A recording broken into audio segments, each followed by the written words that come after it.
Hello and welcome to Filler Farm. I hope everyone is doing good and fine. So, good afternoon, everyone.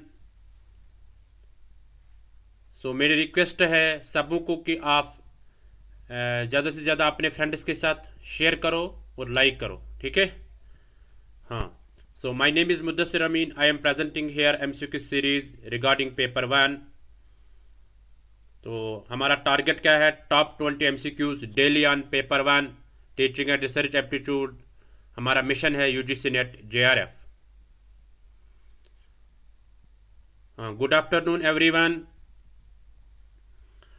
चलो देखते हैं आपको filler form से क्या मिलता है. आपको व्हाट्सएप ग्रुप का एक्सेस मिलता है जहां पे आप डेली अपडेट देख सकते हैं और गवर्नमेंट जॉब्स के रिलेटेड आपको नोटिफिकेशन मिलती है और भी बहुत सारे सब्जेक्ट्स के रिलेटेड आपको ज्ञान मिलता है ना.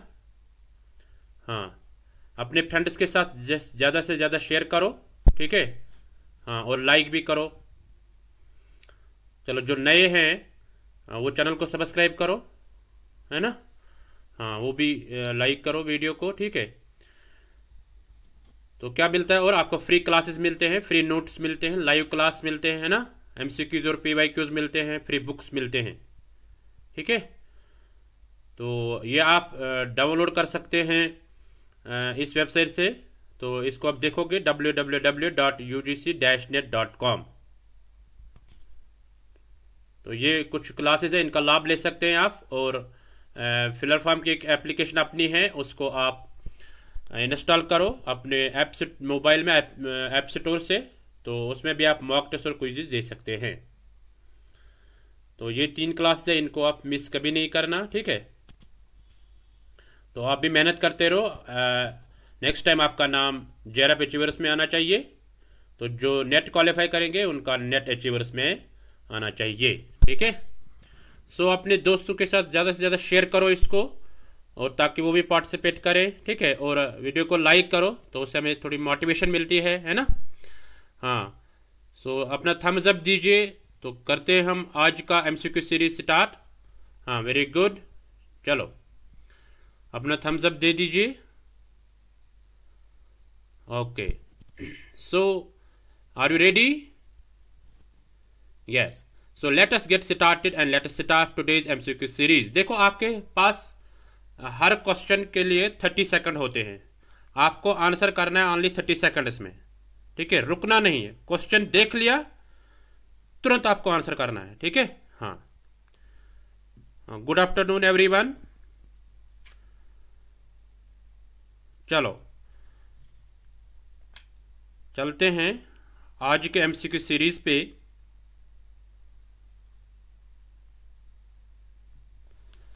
ये रहा आपके स्क्रीन पर क्वेश्चन नंबर 1. करो इसका आंसर. 30 सेकंड है आपके लिए खाली. Which aspect of evaluation is used when a teacher ensures that students complete an exercise in mathematics and also makes sure that instructions are clear and specific? A. Validity. B. Practicality. C. Reliability. D. Consistency. देखो पहले आप खुद question को समझो, फिर मैं आपको समझाऊंगा जब आंसर आ जाएगा, ठीक है. हाँ, वेरी गुड. सबों का आंसर आना चाहिए. हिंदी वाले भी पढ़ो, कोई दिक्कत नहीं, कोई परेशानी नहीं है. चलो देखते हैं इसका आंसर क्या होगा. ये रहा आपके स्क्रीन पर इसका आंसर. ए पार्ट देखो क्या कह रहा है. Which aspect of evaluation is used. कौन सा एस्पेक्ट हम यूज करेंगे इवेल्युएशन के लिए? जब टीचर स्टूडेंट्स को कोई एक्सरसाइज मतलब ख़त्म करेगा, यानी फिनिश करेगा. फॉर एग्जांपल यहाँ पे एग्जांपल देखिए मैथमेटिक्स की. मैथमेटिक्स पढ़ा रहा है टीचर, तो उसे एक्सरसाइज ख़त्म कर दी, ठीक है. और अब उसको देखना है कि जो मैंने पढ़ाया है वो बच्चों को कितना समझ में आ गया है, ठीक है. जो मेरे ऑब्जेक्टिव्स थे वो कितने फुलफिल हो गए हैं, ठीक है. तो वो करेगा उसके लिए मतलब चेक वैलिडिटी, ठीक है. हाँ, वैलिडिटी हम देखते हैं कि यानी जो हमें मेजर करना होता है कि वो फुलफिल हो रहा है कि नहीं, ठीक है. उसको मतलब फॉर एग्जांपल मैंने कोई लेसन पढ़ाया है, अब मैं देखता हूँ कि मेरे जो जो मुझे मेजर करना था कि मेरे ऑब्जेक्टिव्स फुलफिल हो रहे हैं कि नहीं. तो वो टूल जो उस वक्त हमें इवेल्यूशन करनी है, तो वो हमें उस वक्त देखना है कि उस कंटेंट जो मैंने दे दिया है बच्चों को, जो लेसन मैंने बच्चों को पढ़ाया है उसकी वैलिडिटी कितनी रही। ठीक है, हाँ। तो वैलिडिटी जो होती है हम इसको चेक करते हैं कि कितना अच्छा रिजल्ट आ गया है, यानी मैंने जो थ्योरी अप्लाई की, ठीक है, क्लासरूम में जो टीचर ने थ्योरी अप्लाई की उसका रिजल्ट कितना अच्छा रहा। ठीक है, तो that assessed by with the help of validity. ठीक है, हाँ। चलो चलते हैं नेक्स्ट क्वेश्चन पे। ये रहा आपके स्क्रीन पर क्वेश्चन नंबर 2। करो इसका आंसर, आपके पास 30 सेकंड है। Which of the following is not a characteristic of a slow learner? A limited vocabulary, B short span of attention, C abstract thinking, D limited range of interests. Easy question है, तुरंत करो answer. Very good, सबको का answer आना चाहिए। बहुत easy question है। देखो मैं बाद में समझाऊंगा, कुछ बच्चे बोलते हैं सब सर आप पहले ही समझा दो फिर हमें समझ में आ जाएगा अच्छे से आंसर क्या आएगा। अगर मैं पहले ही समझा दूंगा तो क्या फ़ायदा, आपको एग्जाम में भी पहले टीचर नहीं समझाएगा, है ना। हाँ, इसलिए आप खुद समझो पहले, फिर मैं बाद में समझाता हूँ आपको। चलो देखते हैं इसका आंसर क्या होगा। ये रहा आपकी स्क्रीन पे इसका answer, C part, abstract thinking. देखो स्लो लर्नर जो होता है उसमें एब्स्ट्रैक्ट थिंकिंग पहले ही नहीं आती है। ठीक है, हाँ, यानी वो क्रिएटिविटी उसमें ज़्यादा पहले डेवलप नहीं होती है। ठीक है, स्लो लर्नर में देखो बाकी होते हैं, लिमिटेड वोकेबुलरी उसके पास होती है, शॉर्ट स्पेन ऑफ अटेंशन होता है, यानी ज़्यादा अटेंशन भी नहीं होता है। ठीक है, लिमिटेड रेंज ऑफ इंटरेस्ट, उन्हें इंटरेस्ट भी लिमिटेड होते हैं, बट एब्स्ट्रैक्ट थिंकिंग उसके पास नहीं होती है। ठीक है, not characteristic, not a character, यानी उसमें कौन सा ये क्वालिटी नहीं है, कौन सी कैरेक्टरिस्टिक नहीं है। ठीक है, स्लो लर्नर में तो एब्स्ट्रैक्ट थिंकिंग उसमें नहीं होती है। तो एब्स्ट्रैक्ट थिंकिंग क्या होती है? ये वो एबिलिटी होती है, यानी जो हम जब हम थिंक करते हैं, सोचते हैं किसी ऑब्जेक्ट के बारे में, किसी प्रिंसिपल्स के बारे में, है ना, किसी आइडिया के बारे में, जो प्रेजेंट नहीं होते इस दुनिया में। ठीक है, हाँ, जो प्रेजेंट नहीं होते उनके बारे में जब हम मतलब जानते हैं, जब हम उनके बारे में कुछ कहेंगे, दैट इज एब्स्ट्रैक्ट थिंकिंग। देखो मतलब इसमें क्या होता है कि इसमें होते हैं फॉर एग्जांपल एब्स्ट्रैक्ट थिंकिंग में आते हैं फॉर एग्जांपल मेटाफर्स और एनालॉजीज को कंपेयर करते हैं, है ना। हम वर्बल और नॉन वर्बल आइडियाज़ को अंडरस्टैंड करते हैं, उनमें रिलेशनशिप दिखाते हैं व्हेन वी से एब्स्ट्रैक्ट थिंकिंग। ठीक है, इसी तरह हम स्पेशल रीजनिंग और mentally manipulating and rotating objects को हम मतलब कंपेयर करते हैं, है ना। कम्प्लेक्स रीजनिंग को देखते हैं उसमें, है ना। हाँ, तो ये सारे आते हैं क्रिटिकल थिंकिंग, यानी क्रिटिकल थिंकिंग के, या हम कहेंगे इसमें कि क्रिएटिविटी पैदा होती है, यानी एब्स्ट्रैक्ट थिंकिंग क्या होती है? क्रिएटिविटी। ठीक है, हाँ, तो इसमें साइंटिफिक मेथड का यूज़ किया जाता है एब्स्ट्रैक्ट थिंकिंग में, है ना। हाँ,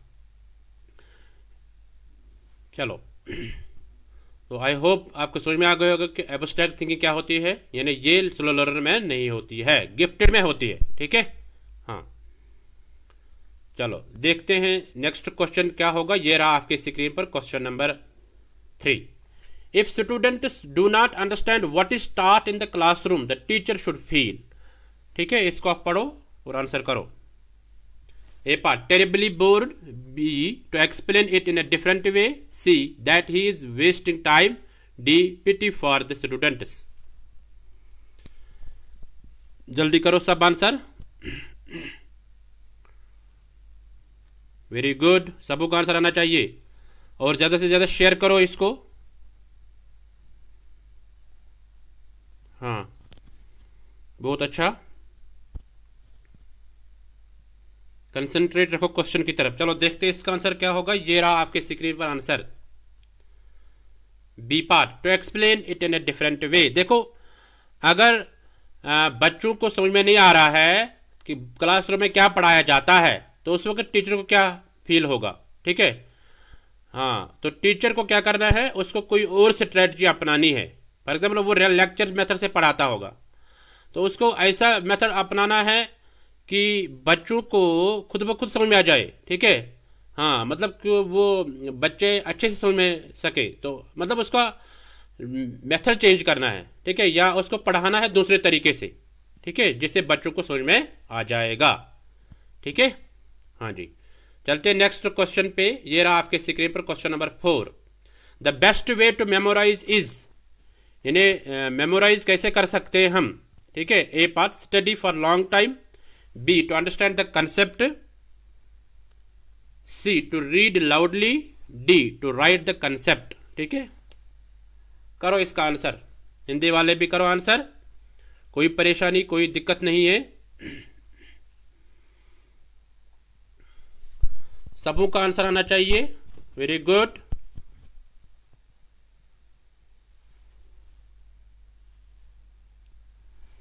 चलो देखते हैं इसका आंसर क्या होगा। ये रहा आपके स्क्रीन पर इसका answer. To understand the concept, यानी टीचर को क्या करना होगा या एक स्टूडेंट को क्या करना होगा ये कंसेप्ट को मेमोराइज करने के लिए, तो उसको अंडरस्टैंड करना होगा उसको। ठीक है, उसको अच्छे से समझ लेना होगा। ठीक है, हाँ, विद एग्जाम्पल उसको समझ लेना है एक स्टूडेंट को खुद ही। ठीक है, या वो उसको पढ़ेगा अच्छे से। ठीक है, हाँ, तब उसको वो याद रहेगा अच्छे से, वो मतलब लॉन्ग टर्म मेमोरी के लिए रहेगा। शॉर्ट टर्म अगर वो रट्टा मार लेगा, है ना, तो वो शॉर्ट टर्म के लिए रहता है, वो मतलब ज़्यादा देर के लिए याद नहीं रहता है। ठीक है, जब वो अच्छे से समझेगा किसी कंसेप्ट को, वो याद रहता है हमेशा के लिए। चलते हैं नेक्स्ट क्वेश्चन पे। ये रहा आपके स्क्रीन पर क्वेश्चन नंबर 5। सब पढ़ो और इसका आंसर करो। Attitudes, concept, skills and knowledge are products of A learning, B research, C heredity, D explanation. 30 second है आपके लिए, करो इसका answer. Attitudes, concept, skills and knowledge जो है ये किसके आउटकम्स है। ठीक है, प्रोडक्ट्स किसके हैं। हिंदी वाला भी पढ़ो, आंसर करो।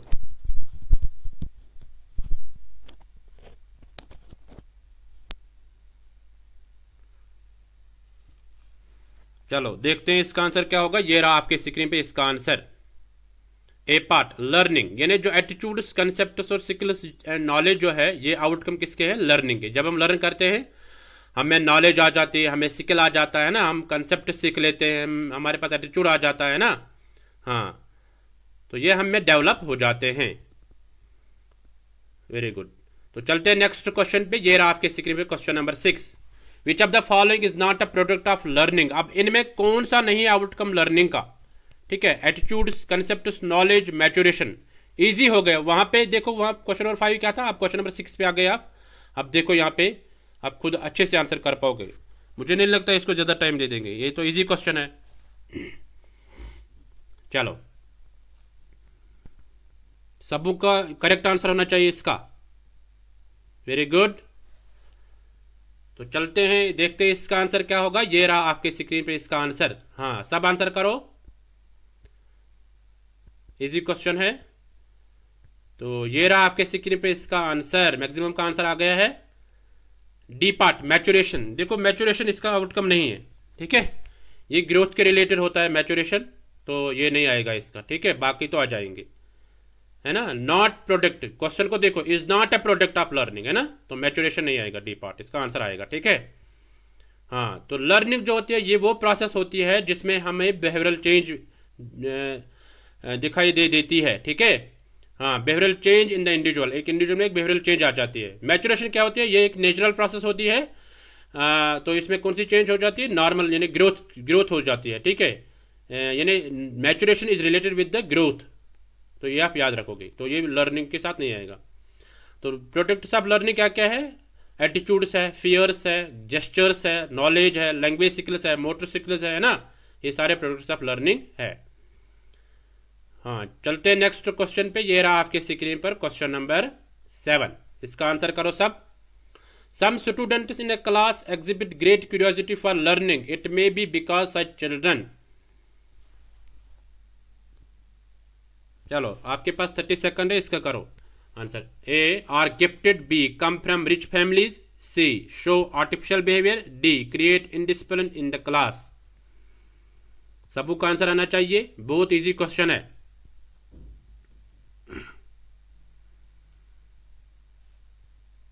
चलो देखते हैं इसका आंसर क्या होगा। ये रहा आपके स्क्रीन पर इसका आंसर।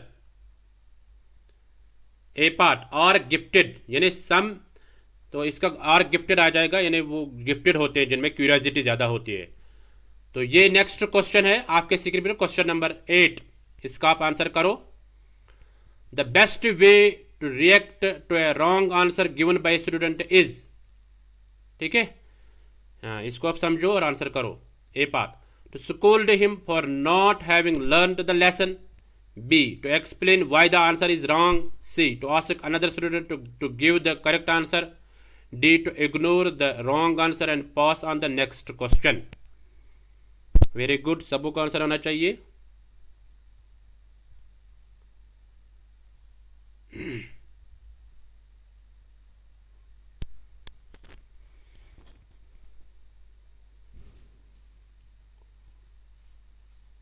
चलो, हाँ, सबों का आंसर आना चाहिए। चलो देखते हैं इसका आंसर क्या होगा। ये रहा आपके स्क्रीन पे इसका answer, B part, to explain why the answer is wrong. यानी the best way to react to answer wrong answer given by student, यानी जब स्टूडेंट कोई रॉन्ग आंसर करता होगा, यानी किसी क्वेश्चन का मतलब रॉन्ग आंसर वो देता है, तो आप उसको क्या करना है और उसके साथ कैसे रिएक्ट करना है। To explain why the answer is wrong, यानी आपने आंसर क्यों रॉन्ग किया, यानी उसको एक्सप्लेन करना है, ये गलत क्यों है, मतलब इसका ये ऑप्शन गलत क्यों है। ठीक है, ये उसको सिखाना है। ठीक है, हाँ, तब वो भी मोटिवेट हो जाएगा, है ना, उसमें मोटिवेशन आ जाएगी। देखो बाकी नहीं, to scold him for not having learn, उसको हम स्कोल्ड करेंगे, है ना, डांटेंगे, ये नहीं आएगा। तो ask another student to give the correct answer, दूसरे को हम बोलेंगे, है ना, ये भी नहीं करेंगे। To ignore the wrong answer and pass on the next question, हम उस रॉन्ग आंसर को इग्नोर करेंगे और नेक्स्ट क्वेश्चन पे चलेंगे, नहीं, ऐसा नहीं। ठीक है, तो उसको हम एक्सप्लेन करेंगे कि ये गलत आंसर क्यों है। ठीक है, चलते नेक्स्ट क्वेश्चन पे। ये रहा आपके स्क्रीन पर question number 9। When a student asks a question to which the teacher has no direct correct answer, he should। ठीक है, इसका आंसर करो सब। A part, give some vague answer and satisfy the student. Tell the student not to ask much irrelevant questions। C, tell the student that he would give the correct answer later. D, ask the student to find out the answer himself from the books in the library. Answer करो सब, सबों का answer आना चाहिए।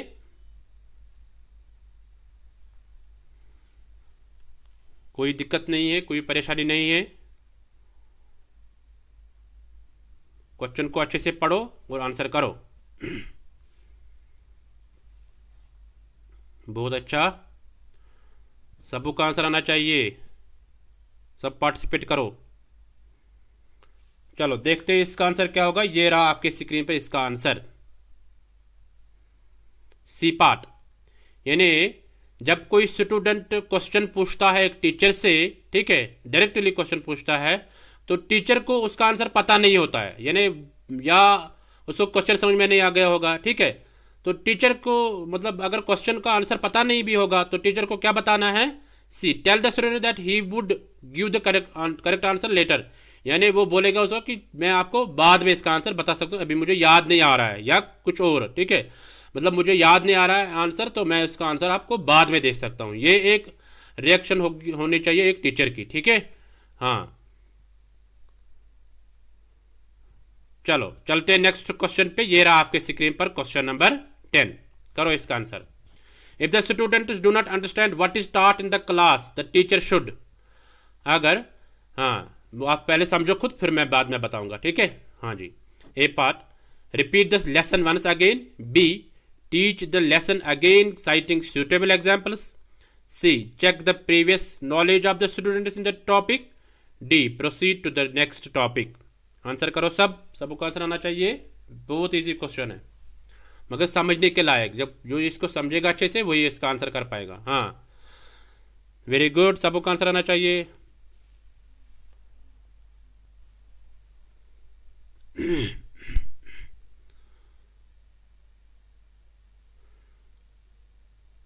यानी जब students को पता नहीं चलता होगा कि यानी क्लासरूम में क्या पढ़ाया जाता है ना, the student do not understand what is taught in the class, तब क्या करना चाहिए, एक टीचर को क्या करना चाहिए।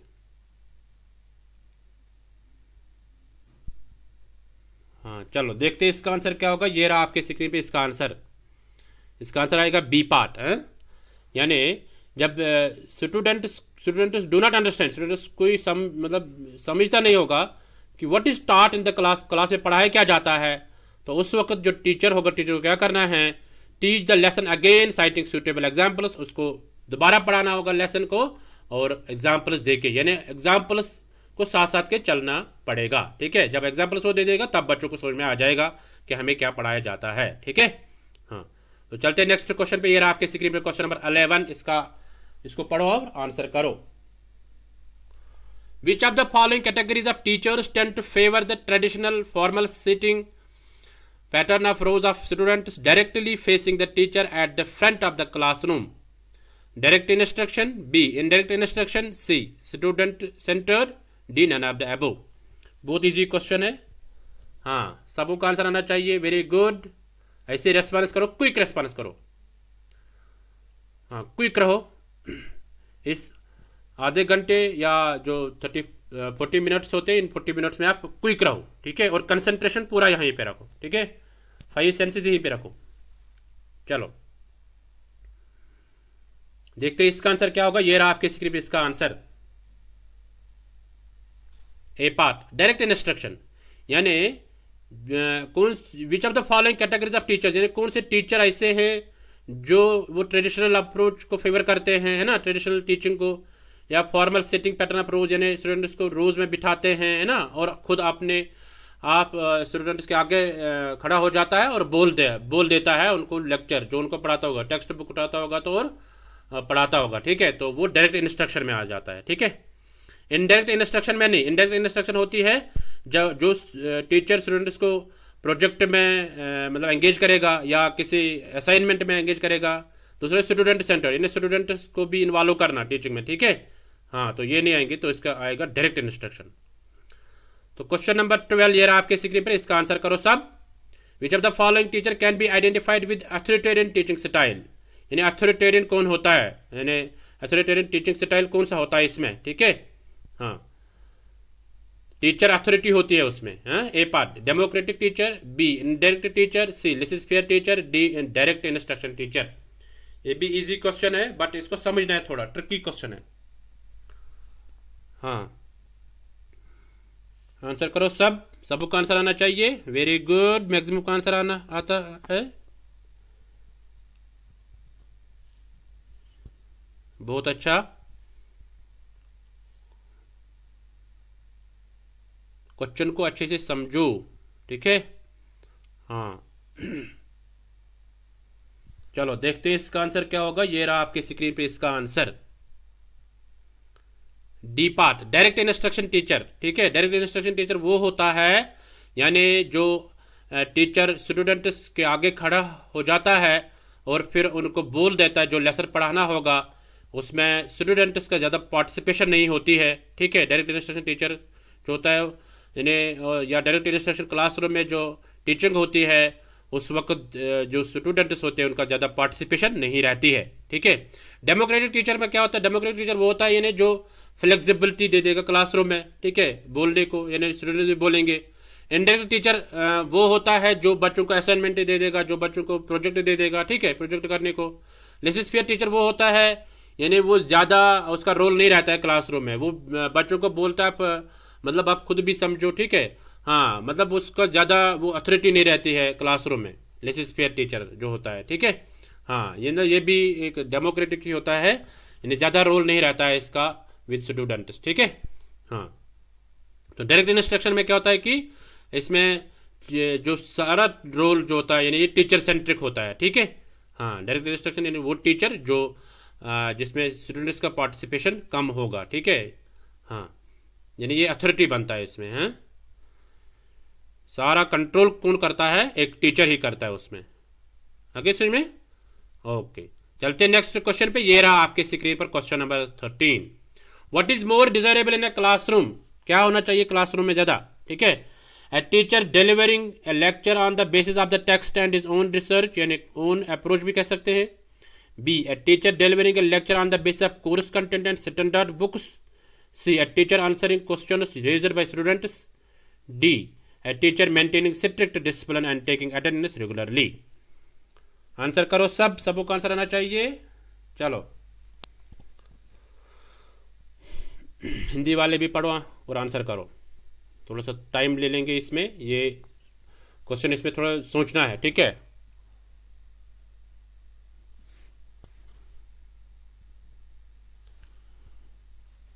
चलो आई होप सबको समझ में आ गया है ये। अब आंसर करो, क्विकली रेस्पॉन्स दे दो, क्विकली रेस्पॉन्स दे दो। चलो देखते हैं इसका आंसर क्या होगा। ये रहा आपके स्क्रीन पे इसका आंसर, मैक्सिमम का आंसर आ गया है। A part, a teacher delivering a lecture on the basis of the text and his own approach और ओन रिसर्च। यानी टीचर लेक्चर डिलीवर करेगा बिहाइंड द स्टूडेंट्स के आगे on the base of the text, यानी जो lesson होगा है ना, जो टॉपिक होगा उस पर, और अपने अप्रोच के हिसाब से, यानी बच्चों को कैसे समझ में आना चाहिए, बच्चों को कैसे समझ में आ जाएगा, वो अप्रोच वो खुद अप्लाई करेगा, ठीक है। तो फिर वो बच्चों को पढ़ाएगा, ठीक है। तो ये इसका आंसर रहेगा, ए पार्ट है। चलते हैं नेक्स्ट क्वेश्चन पे। ये रहा आपके स्क्रीन में question number 14। Which process of communication is the best for controlling noise in a classroom? A saying do not talk, B raising one's voice above students voice, C remaining calm and just looking at the students, D continue teaching without caring for noisy class. Answer करो सब।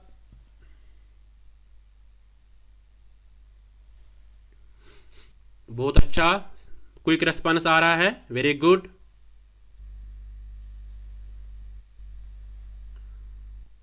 हाँ, सबको quick response आना चाहिए, और अपने friends के साथ ज़्यादा से ज़्यादा शेयर करो, ठीक है, और लाइक भी करो।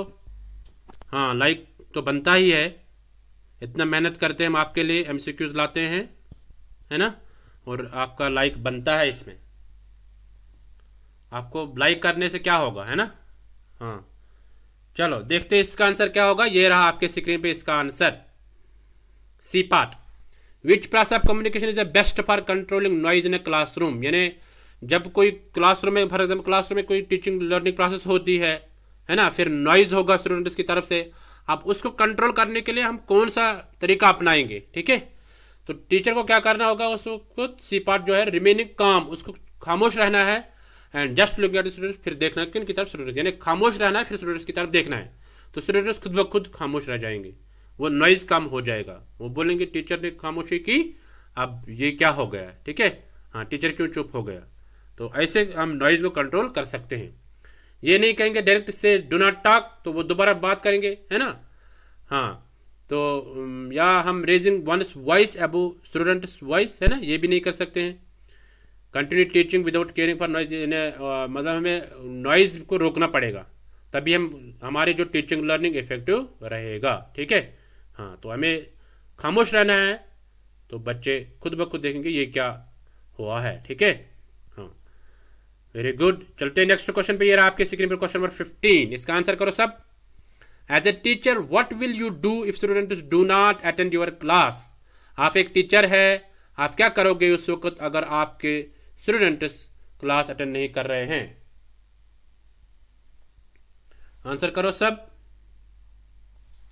A part, blame students for their absence from the class, B ponder over the present attitude of students in a calm manner, think about using some interesting techniques of teaching, D try to understand the reasons and try to eliminate them।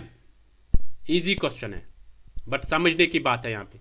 देखो, teaching aptitude जो है इसमें थोड़ा सा यानी concept लगता है, यानी और अंडरस्टैंडिंग लगती है। जिसकी अंडरस्टैंडिंग अच्छी होगी वो टीचिंग एप्टीट्यूड में 5 क्वेश्चन ठीक करेगा अपने नेट एग्जाम में, ठीक है। हाँ, चलो देखते हैं इसका आंसर क्या होगा। ये रहा आपके स्क्रीन पे इसका answer, D part. Try to understand the reasons and try to eliminate them, यानी अगर स्टूडेंट्स अटेंड नहीं कर रहे हैं आपके क्लास को, तो हमें उस वक्त देखना है कि रीजन क्या है, ठीक है, और उस रीजन को हमें एलिमिनेट करना, कम करना है, ठीक है, ओवरकम करना है, ठीक है। हाँ, उस रीजन को, फॉर एग्जाम्पल जो रीजन होगा उसको हम दूर करेंगे तो बच्चे क्लासरूम में आने चाहिए, ठीक है, या हमें अपनी स्ट्रेटजी को चेंज करना होगा, ठीक है। हाँ, तो मतलब जो रीज़न होगा तो उसी के अकॉर्डिंगली हम ट्रीटमेंट दे देंगे उसको, ठीक है। कि बच्चे क्लासरूम में क्यों नहीं आते हैं, ठीक है ना। हाँ, तो चलते हैं नेक्स्ट क्वेश्चन पे। ये रहा आपके स्क्रीन में क्वेश्चन नंबर 16, इसका आंसर करो सब। A teacher is strict in maintaining discipline in the class, both in curricular and co-curricular, both in curricular and extracurricular activities. However, there is always room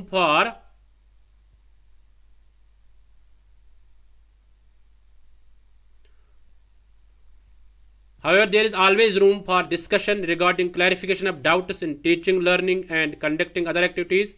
What is the approach of teacher towards students? Authoritative, B. Democratic, C. Flexible, D. Rigid. Question को अच्छे से समझो और answer करो।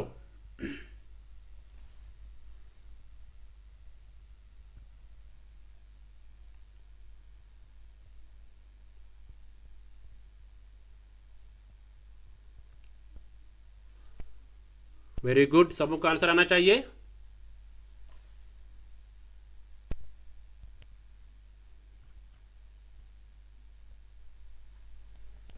चलो देखते हैं इसका आंसर क्या होगा। मैक्सिमम का आंसर आ गया है। ये रहा आपके स्क्रीन पे इसका आंसर, सी पार्ट फ्लेक्सिबल। देखो क्या कह रहा है, A teacher is strict maintaining discipline, यानी एक टीचर यानी वो स्ट्रिक्ट रहता है क्लासरूम में कि जो डिसिप्लिन होना चाहिए, both in curricular activities and extra curricular activities, दोनों में। तो फिर भी उसके बावजूद भी क्लासरूम में डिस्कशन होता रहता है अबाउट द डाउट्स, डाउट को क्लियर करने के लिए।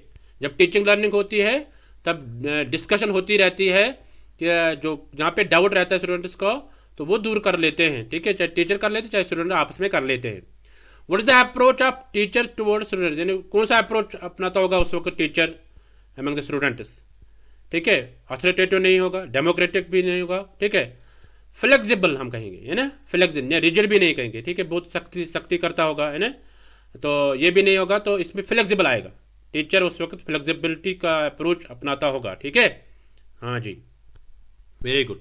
तो चलते हैं नेक्स्ट क्वेश्चन पे। ये रहा आपके स्क्रीन पर क्वेश्चन नंबर 17, इसका देखो और आंसर करो। Better classroom management means, better classroom management का मतलब क्या है? A part, effective group work and interaction among the students. B, proper planning and preparation in developing suitable teaching and instructional facilities. C, punctuality of the teachers and ability to complete course in time. D, all the above. बहुत easy question है, ठीक है, but समझना है यहाँ पे। हिंदी वाले भी पढ़ो और आंसर करो, कोई परेशानी नहीं, कोई दिक्कत नहीं। वीडियो को ज़्यादा से ज़्यादा लाइक करो, ठीक है। हाँ, चलो देखते हैं इसका आंसर क्या होगा। ये रहा आपके स्क्रीन पे इसका आंसर, मैक्सिमम का आंसर आ गया है D part, all the above. यानी बेटर क्लासरूम मैनेजमेंट का मतलब होता है जब हम इफेक्टिव ग्रुप वर्क और इंटरेक्शन होगी स्टूडेंट्स में, है ना, या क्लासरूम में। प्रॉपर प्लानिंग होगी, यानी जो टीचर प्रेजेंट करेगा कंटेंट, उसके रिलेटेड जो इंस्ट्रक्शनल फैसिलिटी मटेरियल होगा तो वो अच्छा होगा, है ना। यानी प्री प्लानड होगा, टीचिंग जो होगी वो प्री प्लानड होगी, है ना। टीचर का पंक्चुअलिटी, रोज टीचर पढ़ाएगा, है ना। हाँ, उसकी एबिलिटी होगी अच्छी अबाउट द कोर्स, हाँ, जो टाइम पे वो पढ़ाएगा, है ना। ये सारे उसमें आते हैं बेटर क्लासरूम मैनेजमेंट में, ठीक है। हाँ, चलते हैं नेक्स्ट क्वेश्चन पे। ये रहा आपके स्क्रीन में क्वेश्चन नंबर 18 और आंसर करो। Which of the following should a teacher adopt in lecture, lecture में क्या यूज करना है एक टीचर को? A part, precise and low tune, elongated tune, C, precise and high tune, D, moderate tune. Very good, सबको answer आना चाहिए, बहुत अच्छा। आज तो क्वेश्चन ज़्यादा डिफिकल्ट नहीं है ना, आज क्वेश्चन इजी है।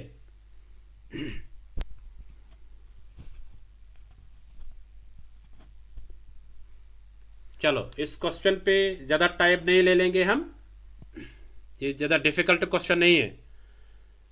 क्विक रेस्पॉन्स करो सब। चलो देखते हैं इसका आंसर क्या होगा। ये रहा आपके स्क्रीन पे इसका answer, A part, precise and low tune, यानी ज्यादा मतलब प्रिसाइज, यानी क्लासरूम अगर 30 मिनट्स का होगा तो वो प्रिसाइज होना चाहिए, ज्यादा डिटेल्ड नहीं, वास्ट जिसमें बोर हो जाएंगे सब, ठीक है। एंड लो ट्यून, ज्यादा भी ट्यून इस्तेमाल नहीं करना है, ठीक है, जिससे कान ही फट जाएंगे बच्चों के, ठीक है। क्योंकि क्लासरूम में ऑलरेडी कामनेस होती है, खामोशी होती है, तो हम ज़्यादा मतलब ज़्यादा से ज़्यादा मतलब ये ट्यून यूज़ करेंगे तो मगर ज़्यादा भी हाई पिच हम यूज़ नहीं करेंगे, ठीक है। हाँ, और जो क्लास जो मटेरियल होना चाहिए वो प्रिसाइज होना चाहिए, जो बच्चों को याद भी रहेगा, ठीक है। हाँ, वेरी गुड। चलते हैं नेक्स्ट क्वेश्चन पे। ये रहा आपके स्क्रीन पर क्वेश्चन नंबर 19। इसको पढ़ो और आंसर करो। If majority of students in your class are weak, as a teacher you should, यानी अगर बच्चे आपको ज़्यादा क्लासरूम में ज़्यादा बच्चे होंगे तो उनमें ज़्यादा बच्चे क्या होंगे, वीक होंगे, तो एज ए टीचर आप क्या करोगे। A part, not care about the intelligent students, intelligent students पे हम ज़्यादा केयर नहीं करेंगे। B, keep your speed of teaching fast so that students comprehension level में इंक्रीज, आप ज़्यादा तेज रखोगे अपनी speed. C, keep your teaching slow, आप अपनी टीचिंग को स्लो रखोगे। D, keep your teaching slow along with some extra guidance to bright peoples, यानी आप उनको स्लो स्पीड रखोगे अपनी टीचिंग में और भी गाइडेंस करोगे किनको, जो गिफ्टेड या ब्राइट स्टूडेंट्स होंगे। चलो जल्दी करो इसका आंसर, सबों का आंसर आना चाहिए, क्विक रेस्पॉन्स आना चाहिए।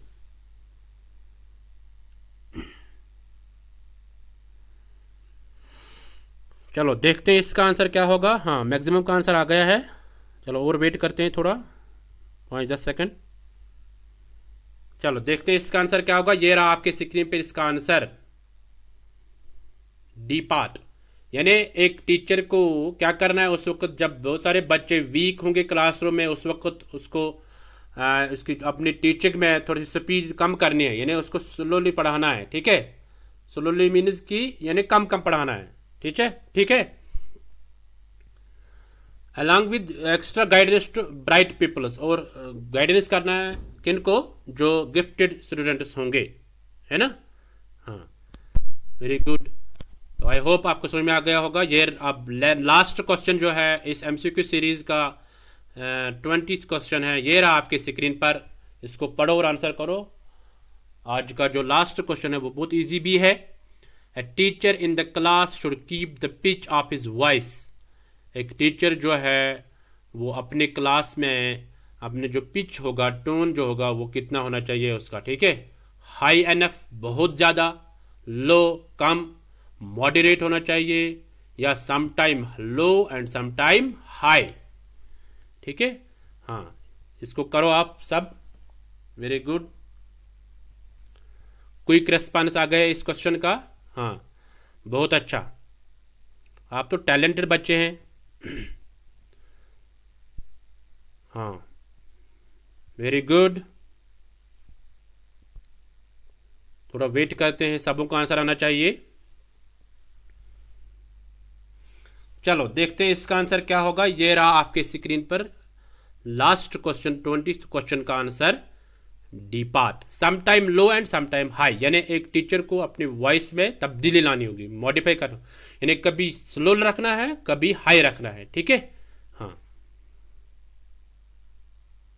यानी अपनी पिच को, हाँ, अपनी जो साउंड होगी तो वो उसको कभी ज़्यादा करना है, कभी कम करना है, ठीक है।